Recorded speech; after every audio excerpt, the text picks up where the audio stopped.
We're back. Finally. We're here. You're here. Thank you. It's episode 52 of The Build. We're finally in our Justin Byron era. Our Bud Holloway chapter, our Matthew Darsh moment, and one more, because he's really the only one left, our Craig Rivet time. I'll start with Byron on this one. We're going to get into predictions later. I don't really have one on him, but I have big hopes for Justin Byron this year. I think last year he didn't really get off to a great start. Didn't have a great camp. Didn't start the season particularly well in Laval. But he really came on. I think it's fair to say he has the chance to be the best 52 in Habs history. But I don't really know that there's that. I think Craig Rivet is probably at the top of that list at the moment. But he can be passed. Matthew Darsh was a model Canadian. I use that term a lot. I'll use it later. I once saw him score a goal in person on Marty Brodeur in New Jersey. He came in on a rush with Giunta. And I think Giunta slowed down as he came over the blue line. And Darsh ended up passing him and kind of going towards the net. And Giunta fired one of those patented Giunta Plekanec slap shots that are labeled right for the goalie's chest. But instead, Darsh got knocked down, and as he was going down, he got his stick on it and tipped it behind Brodeur. Pretty cool moment. I still think Darsh ends up in Montreal as the GM someday. There was too much smoke there. It's eventually going to happen. And lastly, Craig Rivet, a really great Canadiens career in its own right, but I think, fans of my age and maybe younger, we really only think of him as the source of one of the best trade trees in Habs history. The Canadiens drafted him in 1992. 15 years later, they flip him to San Jose for Josh Georges and a first-round pick. That pick became Max Pacioretty. Max Pacioretty, of course, then became Thomas Tatar and Nick Suzuki. So Rivet, not a captain in his own right, but he kind of could have been. He was really riding shotgun with Koivu for a long time. But he ultimately became two captains for the Montreal Canadiens. Pretty interesting stuff. All right, that's enough of the bit. We have some catching up to do. How are you guys? It's been too long. I'll explain myself a little bit. I was planning to do a show whenever the Canadiens flipped Petrie.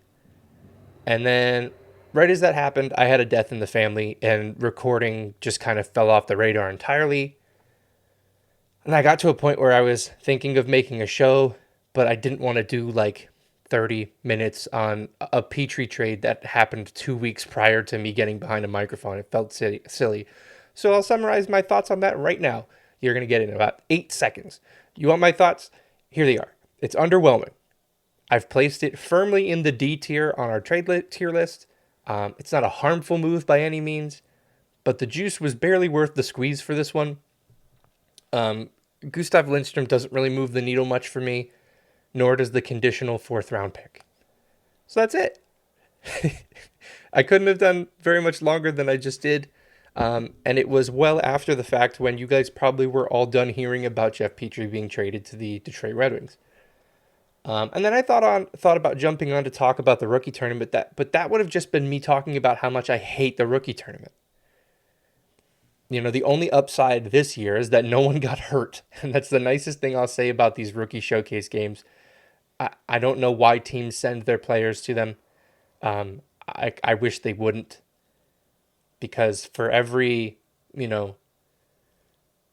Jake Evans that's trying to make his name, make a name for himself and, make a hockey team, there's a guy who the only time he's going to put on an NHL jersey trying to run around there and put people through the end boards.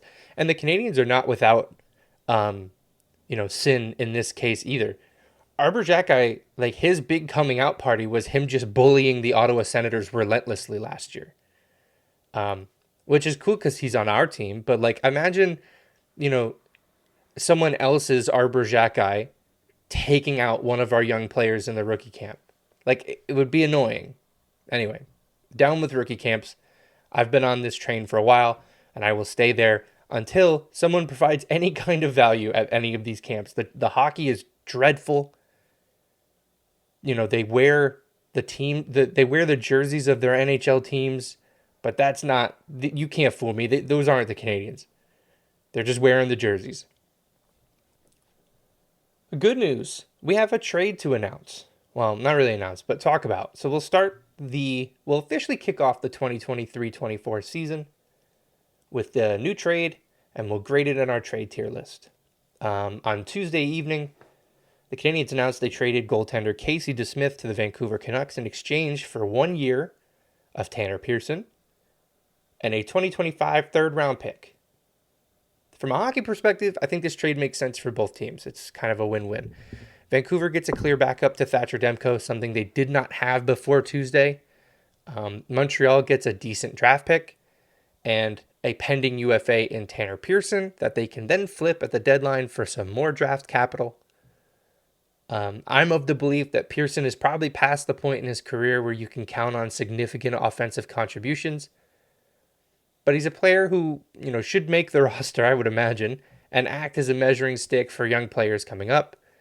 In the sense that, let's look at some of the guys who are projected to be AHL players to start the year, like Sean Farrell, Owen Beck. Not so much Jesse Ylönen, because he needs to be on the roster, otherwise he has to clear waivers, but if you can't outplay Tanner Pearson, you probably shouldn't be playing in the NHL just yet. And maybe that's not a completely unfair, it's not a completely fair assessment of Pearson. But he played 14 games last year. He missed most of the year with a hand injury that he ironically suffered in a game against the Canadiens. But he's not the kind of guy who's going to play top 6 minutes. I've seen people say middle 6. I think third or fourth line. Like middle 6 implies that he could be on the second line. I don't think he's a second line player anymore. I think he's a third or fourth line player, which the Canadiens already have a lot of, if I'm being honest. Yoel Armia is still here. He's going to play in that lower 6. So is Jake Evans. So is Sean Monahan, most likely. There are lots of guys to play down there. It's going to be interesting to see how a lot of this shakes out because, like I said, there's a lot of guys who can be playing lower in the lineup. I also want to get in front of the whole, if he's healthy, he could really be a nice find thing. He's not a chronically injured player like, Monahan was when Montreal acquired him last year. But he's coming off a serious hand injury that cost him all but 14 games. I'm at a point in my hockey viewing experience where I am done saying if he stays healthy, ... Because I think as soon as you're starting a sentence like that, you're already just hedging the bet a little bit. Because then if he plays poorly, he's probably also going to be injured because he just came off a serious injury. And you go, see, he was just hurt the whole time. That's what it was. He wasn't actually bad. At 30, I think we know what we're getting with Pearson. And in reality, that's a potential draft pick in February. I don't see it. And that's fine. Because, and my grade of this trade reflects that. As always, follow my socials. I'll have the trade tier list out so you can follow along at home. This one sits firmly in the C tier it'll be labeled as DeSmith trade. They moved a goalie they were never going to use for a third rounder, which is awesome, and potentially maybe another third rounder in Tanner Pearson. I think a team would trade a third for Tanner Pearson in February. If Montreal plays him on the penalty kill and they show a defensively responsible forward who can play bottom 6 minutes, I don't see why not. I don't see why a team wouldn't trade a third or a fourth. I think asking for more than that is lunacy, but third or fourth round pick for him, totally fine. Kent Hughes and Jeff Gorton and gang, they're still farming picks ahead of a season where I think most of us are already looking forward to the 2024 draft. So that's what happens here. They punt a goalie for a pick, which is I mean, I'm shocked they got a third in this deal at all, and Tanner Pearson. So not bad. With the trade, the Canadiens are over the salary cap by $6.17 million. Yes, they can put Carey Price on LTIR to start the season, but Ken Hughes has made it pretty clear that he wants the Canadiens under the cap with Price's contract on the roster. It affords the Canadiens more cap flexibility over the course of the season. There's a lot of benefits, at least from what Ken Hughes has said, and I don't necessarily know the benefits, but I would tend to believe that the man who wants to keep $10 million off of his salary cap would know why he would want to do that. They have until October 10th, I believe that's the day before the regular season opens, to be completely cap compliant. So there are likely more moves coming. On Wednesday, Kent Hughes said that Christian Dvorak will be unavailable until at least November as he recovers from surgery. So we'll have to see how that factors in to the LTIR contract, conversation of it all. They could put him on LTIR, but they want to avoid using LTIR if at all possible. But then that becomes a conversation of trying to, create a roster that's $14 million cap, under the salary cap. So that's a challenge. Outside of the hockey perspective, I am glad the Canadiens found DeSmith a new home, and that is all I will say on that. All right, let's get ready for the regular season with some predictions. I want to open with a pretty plain explanation of kind of what I'm expecting from the Canadiens this year. I avoid talking about gambling on this show because I know the general thoughts of gambling being shoved down our throats is, people don't enjoy that. And I'm sensitive to that, as much as I, enjoy partaking, I know that others are not in that space. So we play to that denominator. It's okay. I believe the only other time I've mentioned gambling on this show was last season when predicting the Canadian season point totals. So that's as far as this conversation will go here. It's not an illicit approval of gambling in a sense, but the sports books set point totals for every team every season, and they're sort of they're de facto predictions for what they think that team will do. So that's as far as that conversation will go here. The sports books that I looked at have the Canadiens' point totals at 70.5 points. So there are only two teams with a lower predicted point total this year, San Jose and Anaheim. So that's how I'm going into this season. The Canadiens are still very likely a basement dweller once again. Full stop. I know there are conversations to be had about this team staying healthier and its impact on the overall result of this roster. And I think that's fair to an extent. I think that, I think it's possible that they add some points they didn't get last year because of, they have Kirby Dach for longer. They have Caden Gooley and Cole Caulfield for longer. Like, those are difference makers on a roster. I totally understand that aspect. But I don't think that you necessarily add like 8 or 9 or 10 points to last year's team if they were entirely healthy. I don't think that this team, as it's currently constructed, has pulled away from last year's team with any of their like off-season moves. Most of the improvements to the roster are mostly improvements to the salary structure and the cap bloat that the last guy left behind. Moving Hoffman and Pitlick and Edmondson, that doesn't make the roster inherently better. You can make arguments that, like, especially the way Edmondson was playing, that, you can make the argument that they're better off without him on the ice, to which I would agree, but it's not to the point that they're gaining so many points by him not playing there. So moving those guys and their salaries out didn't make the roster better, but it helped clean up the next few years of the Canadiens' cap-friendly page, which is the most important part of right now, right? Like, the point isn't to, get 20 points better overnight. That's not really what the goal is here. So I think that point total prediction is pretty accurate. I'll take the over in this sense. I think they're going to get around 73 points. a modest 5-point gain from last year, and still in line for a top 5 pick if the chips fall the right way. They'll be last in the Atlantic. They might even be last in the Eastern Conference, although I think Columbus might have a say in that. But looking around the East, like I don't see a team that could possibly be worse than Montreal. Maybe Philly, but it's gonna be tough sledding. Like I think there's a real chance we're looking at a top 5, potentially top 3 pick, or at least lottery odds headed into the draft. Well, that was nice. Someone just burned out in front of my house. Cool. Let's look at the training camp roster for our next projection. The Canadiens announced their training camp roster shortly after announcing the trade with Vancouver because it kind of finalized their roster.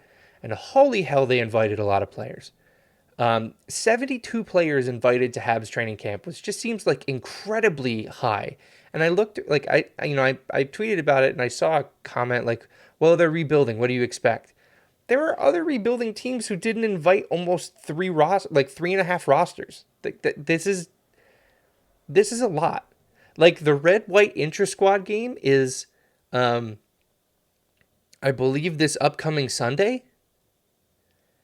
And I imagine there will be quite a few players sitting that one out because there's just not enough room for 72 players to be playing in a red-white scrimmage. And I doubt they're cutting 30 of them 4 days into camp. So, like, the point of it, to me anyway, is like looking at the rosters for the red-white game. If you're, not like a veteran getting the day off, and you're a guy who's fighting for an AHL spot or ECHL spot even, and you're not playing in the red-white game, I would consider yourself cut, right? Like you have to. There's so many of them. I'm just concerned that, and this is the last I'll talk about the size of the roster. And if I'm right, but unless I'm right and this plays out, then you'll never hear the end of it from me. But my fear is that, there's only so many preseason games. There's only so many preseason reps that you can get as, starters before the regular season starts, and you have to perform. And I know the Canadiens aren't in a position where we're like expecting them to be good, right? Like I don't. But I think it's important that a lot of these players have strong starts this season and start to perform at least individually. And not only from a player perspective, but from a personnel standpoint. The power play, right? The power play has been a real source of just frustration for, I don't know, the better part of a decade, possibly longer. It doesn't, so now you have 72 players coming to training camp. How many of those preseason games are we going to see the Canadiens' number one power play unit that we will see in the first game of the regular season? I think it's going to be one game, and it's going to be the game right before the preseason ends. We're going to get one tune-up. I remember a few years ago when there was the bubble, and every team got one tune-up game before the qualifying round and the playoffs started. And I remember everyone going like, oh, that's not enough time for these guys to get back into, that sort of game shape. And I remember thinking like, why? That's what they do every year. Like, I know that they have these long training camps, but like, as far as like on ice reps that you get with your NHL teammates, you get one game, and it's the game right before the preseason ends, and then it's 82. So my fear is that we have guys like Owen Beck out there on the number one power play unit. And while, yeah, that's probably pretty cool, like, shouldn't we start to tinker around with the guys who are going to actually be here? Because the NHL power play has been complete dog water for a long time.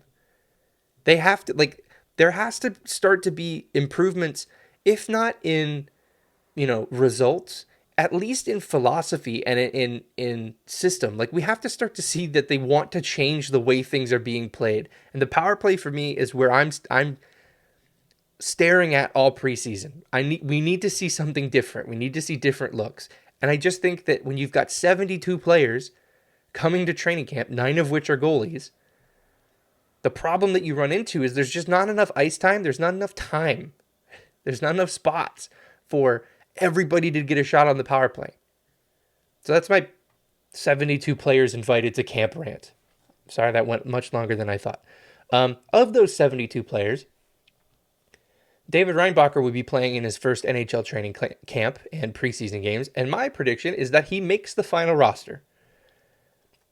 Now, before you all start screaming at me, this is not a prediction based on what I think should happen. I don't know if he should make the team. I tend to be pretty conservative with these decisions. If you've listened to this show for a while, I floated the idea of sending Slafkovsky back to Finland at the beginning of last season because it would have just been, you just go back over there, play in a men's league, and develop out of the Montreal spotlight. Go live your life. We'll talk to you next year. The reason I'm predicting this is because the team doesn't think like that. You know, Slafkovsky last year made the Habs, despite most of us thinking it would be best to send him to Laval, and some people thinking maybe he should go back to Finland.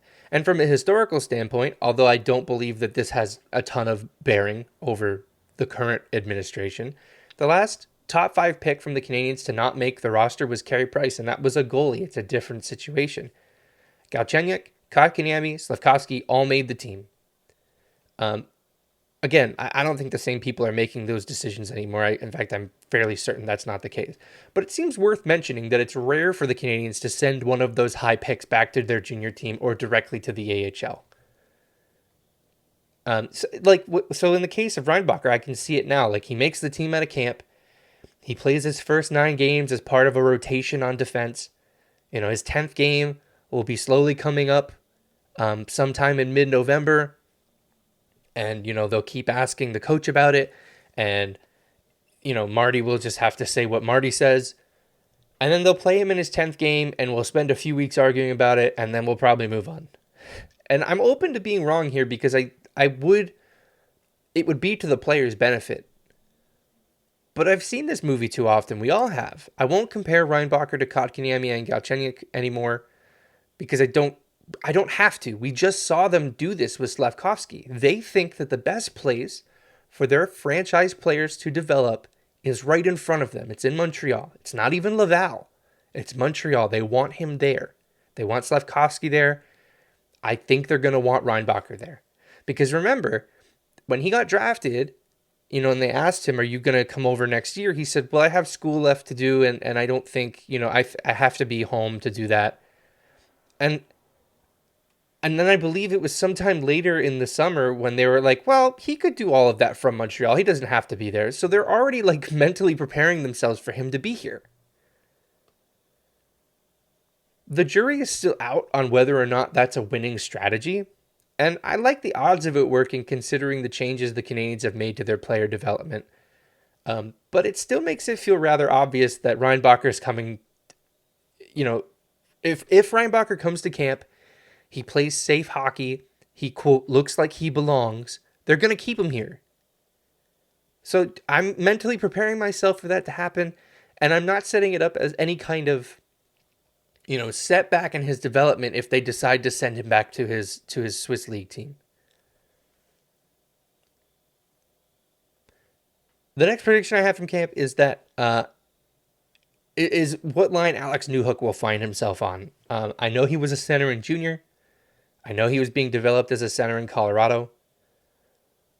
But I've thought about this since they picked him up over the summer, and I mentioned it on this show. I really think the Canadiens start him next to Caulfield and Suzuki. I think they want to see if he can play with the best players on this team. I bet they give it a shot in camp, and maybe, you know, if it goes well in camp or at least doesn't look horrible, they start the season, they see if there's chemistry, and then they recalibrate if they need to. They spent 2 very valuable draft picks to get him. They signed him to a 4-year deal. I think they want to put this player in a position to succeed right away. I don't think it makes a ton of sense to be like, well, he's a center, so we have to play him behind Suzuki and Doc. And we play him on the third line with, you know, with Brendan Gallagher and Yoel Armia. Like that can't be the reality for him. And on the wing, I don't think he has to do it all, right? Like he can focus on his offensive game and try to take a big step forward and develop chemistry with some of the other players on this team.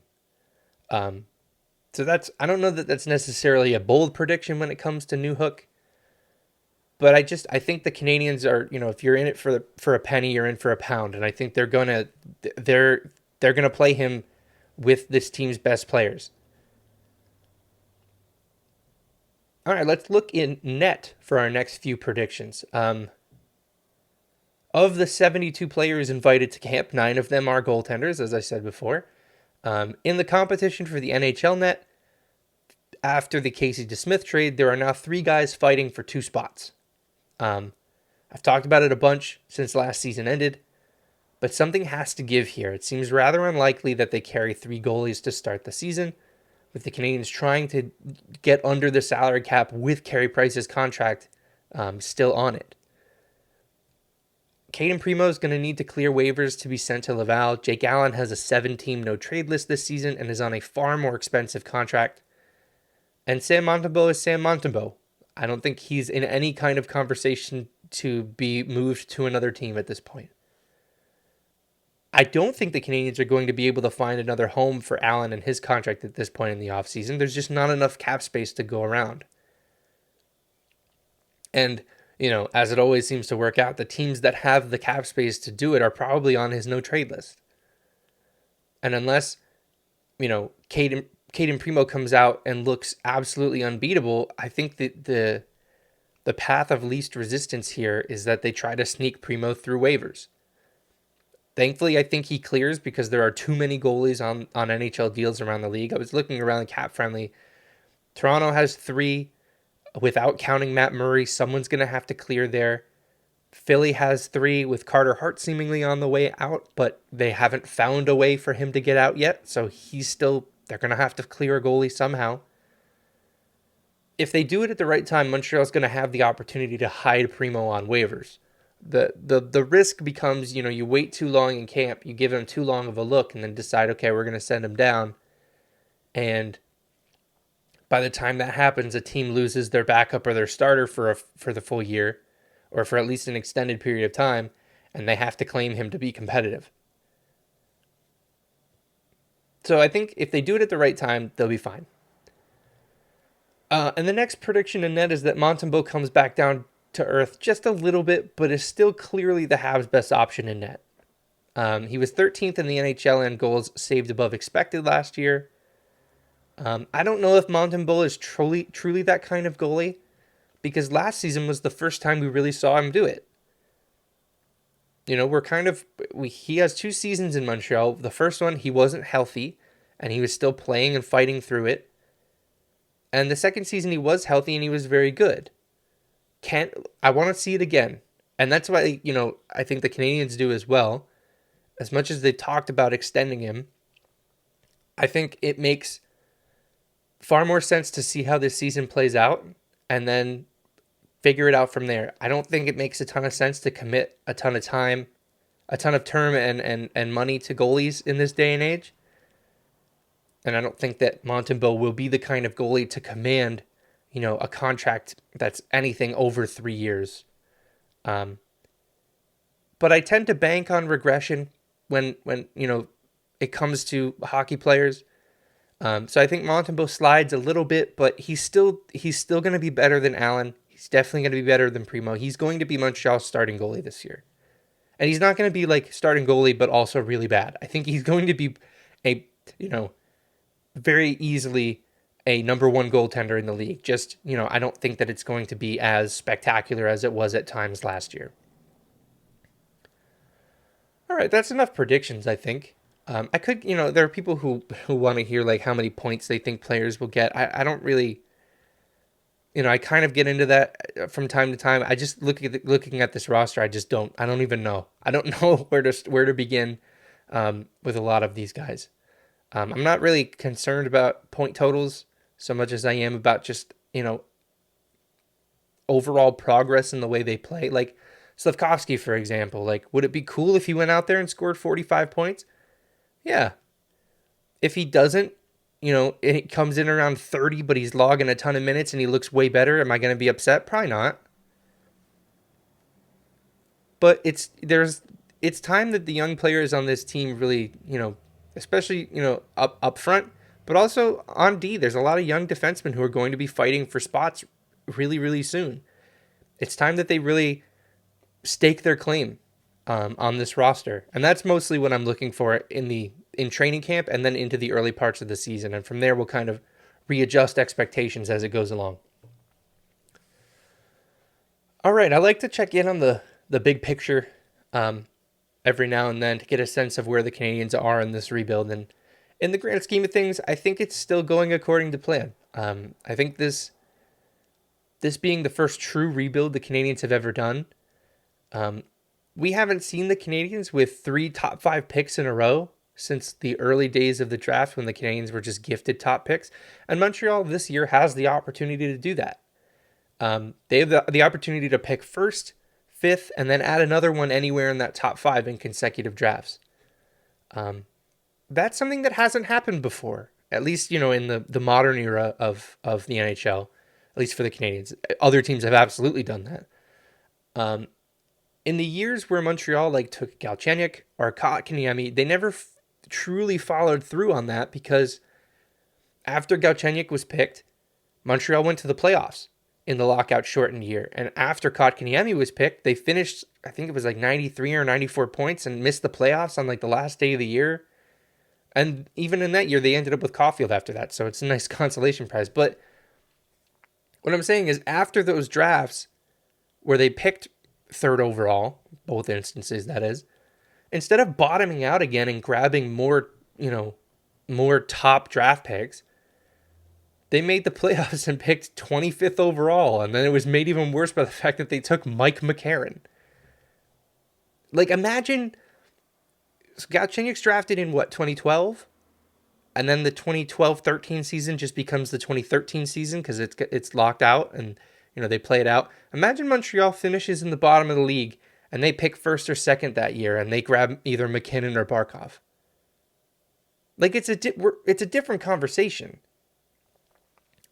Now, I only named 2 players there because the third player is someone we know. The third pick in that draft is someone we know very well in Jonathan Drouin. And knowing who was in charge of the Canadiens at that time, they would have probably passed on McKinnon and Barkov to grab Drouin instead. But that's less fun to think about and, just another layer deep in hypotheticals. I know we think of, Caulfield and Suzuki and Gooley and, maybe some others, Doc as the core. And Doc, of course, being the highest pick of them all, so I think it's a little different. But these top picks that the Canadiens had, in Slavkovsky, in Reinbacher, and whoever they pick this year in the 2024 draft, and whoever they take in the 2025 draft, I think truthfully, that's probably closer to what the core of this team is going to be. And, in saying that, I'm not trying to slight the guys who are already here. They're already, they're going to be a massive part of this team's Stanley Cup hopes. Nick Suzuki, regardless of what you think about his ceiling as an offensive player, he's the captain of this roster. That's a big deal. And that's not going to change with with who they draft. But as much as I love Suzuki and Caulfield and Gooley, if those guys are the top players at their positions on this team, I don't know that this team can make that jump into the top tier of NHL teams. I mean, just from a salary perspective, you'd expect that the truly elite players are making double-digit salaries, right? We were saying that Caulfield couldn't make anywhere near 8, We were saying that Suzuki had to come in under a certain number. We'll do the same thing whenever Gooley's up and his contract's due. But eventually, Montreal's going to need truly elite talent. I'm hoping they find it in this upcoming draft in 2024. because this is going to be one of the last opportunities they have to intentionally get a pick in that top 5, potentially top 3. It might even be first overall. And Hughes and Gorton have committed themselves to building this slowly in order to grab as many of those top picks as possible.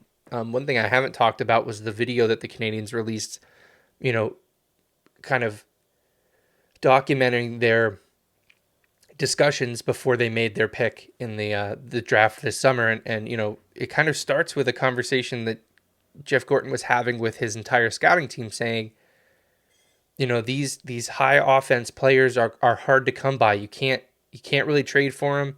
You can't really sign them in free agency. They're too old and they cost too much. So we need to be absolutely certain that passing on the one that we have here is the right thing to do. They didn't mention him by name, but it was very clear they were talking about Matvei Michkov. In collecting all of these picks and in building things slowly, that is a piece that the Canadians are missing. They're missing that truly, truly elite offensive talent. I haven't done a ton of looking into next year's draft. I don't know if that player exists in next year's draft, but they have got to find it. They passed on Matvei Michkov. I'm not upset that they took Reinbacher.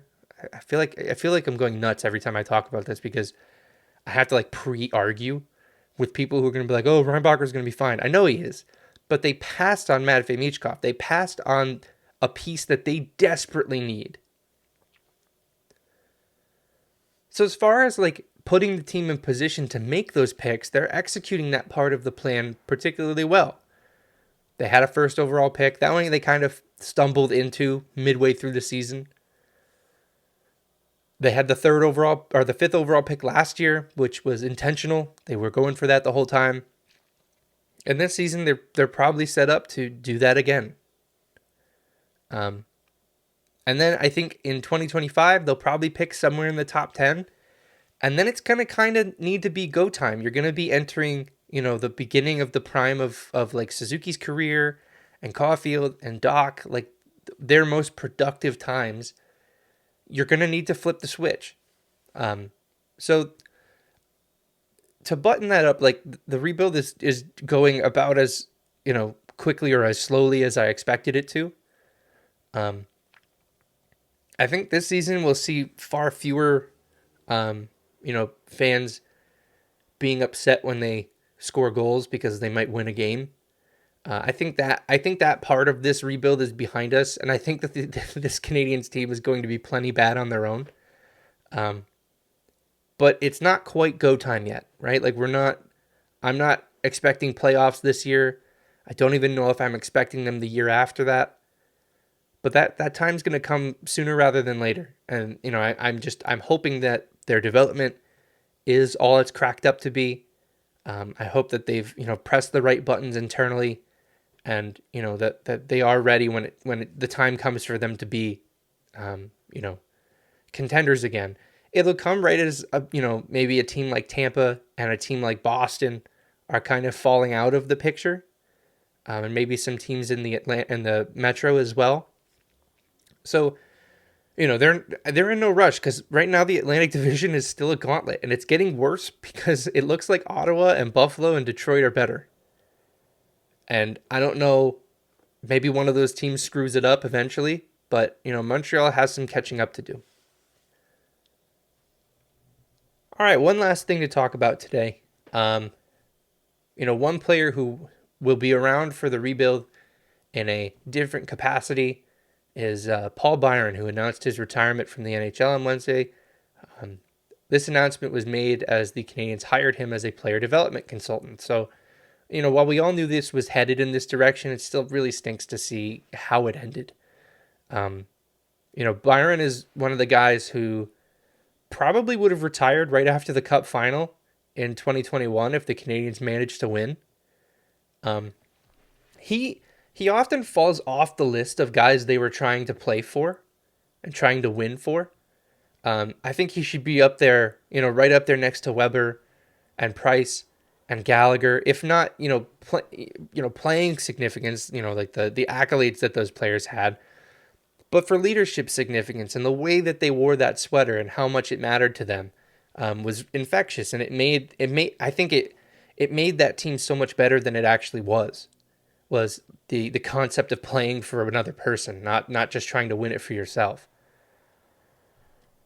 As far as waiver claims go, it's one of the best to ever happen. I know Danny Briere was a waiver claim, so I don't think he quite matches up there. But Byron came in at the start of the 2015-16 season and was an instant hit.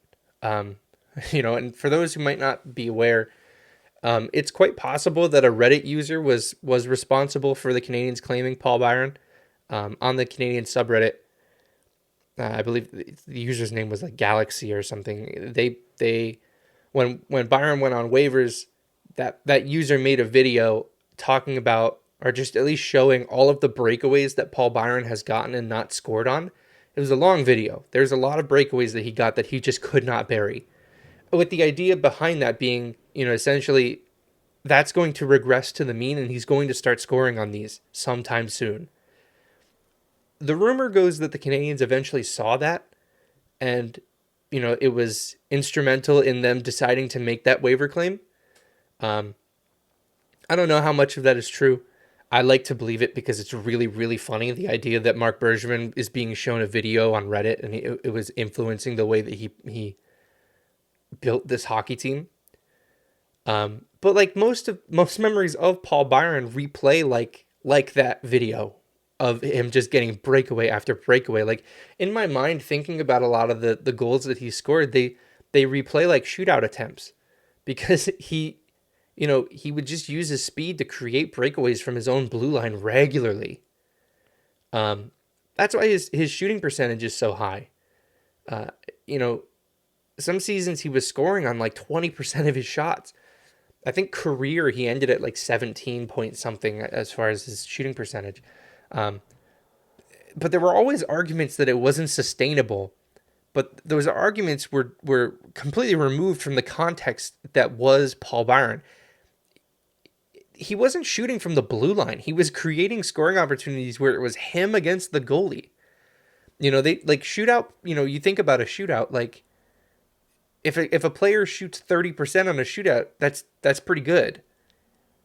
He was kind of just doing that in real time during the 60 minutes of an NHL game, sometimes in overtime. He had the first goal of that cup final run that really made me believe that it could happen, that we could, just beat the Leafs at all. Late in the third period of game one against Toronto, he comes in on a partial breakaway that we've seen him do so many times, that he turns into a full breakaway with his speed. The defenseman trips him. He's on his knees. He keeps the puck under control, and he still finds a way to roof it on Jack Campbell. Montreal takes the lead in the game and the series because of that. It's still like I think about that playoff run. I think it's still as sweet as it was when it happened. But there is still a part of it that's frustrating in how far that we've gotten since then, like how much further away we are from getting back there. But that goal, to me, I think it's that goal and it's the Lehkonen goal. Like, those are the two that I think about constantly. And the Kotkaniemi one in Game 6 in overtime to force Game 7, and who got him the puck? It was Paul Byron along the boards.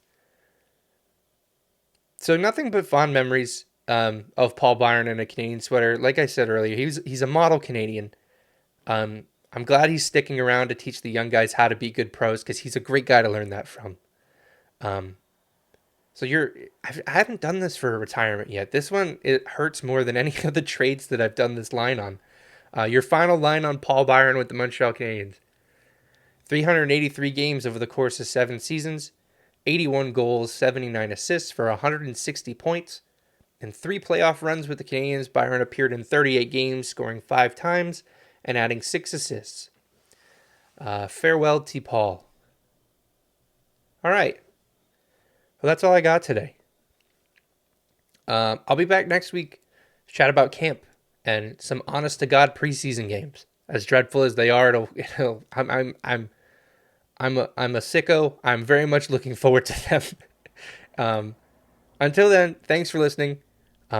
Here's your long social media plug. You can find me on Twitter. I'm not calling it X, at maybe it's Ian, and on Blue Sky at maybe it's Ian.bsky.social. I occasionally have codes for Blue Sky. If you're still in need for one, if I've got one, reach out. I'll try to hook you up because I have 2 accounts on there, so I'm grabbing 2 codes at a time. It seems like. The build is also on Blue Sky at thebuild.bsky.social, so go follow if you're on there.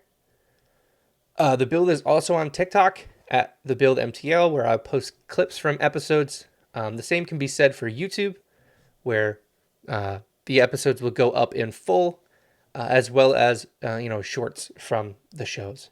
The music you heard at the beginning of the show and are hearing now is Inside by Fred Mugg. Check the link in the description to head over to his Bandcamp page for the rest of his stuff.